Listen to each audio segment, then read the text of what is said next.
So hello guys, welcome to my first mini blog.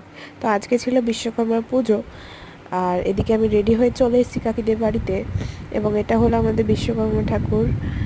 আর এদিকে ঠাকুরমশাই আর কাকি রেডি করছিল সব কিছু জিনিসপত্র। আর এদিকে ঠাকুরমশাই পুজো করা স্টার্ট করে দেয়। আর তারপরে ঠাকুরমশাই আমাদেরকে বলে পঞ্চপ্রদীপটা জ্বালাতে। তো আমরা পঞ্চপ্রদীপ জ্বালানোর পরেই বলেন যে উনি কর্পূরের এটা জ্বালাতে। এবার জানি না এটাকে কী বলে, তোমরা কমেন্টে আমাকে অবশ্যই বলো। এরপরে অঞ্জলি দেওয়ার সময় হলো, অঞ্জলি দেওয়ার পর আমি বাড়ি চলে এসেছি। তো তোমরা অবশ্যই বলবে যে আমার এই ভিডিওটা কীরকম লাগলো, এবং তোমরা বলবে যে আমার কীরকম তোমরা ভিডিও চাও, মানে কোন বিষয়ের ওপর তোমরা ভিডিও চাও।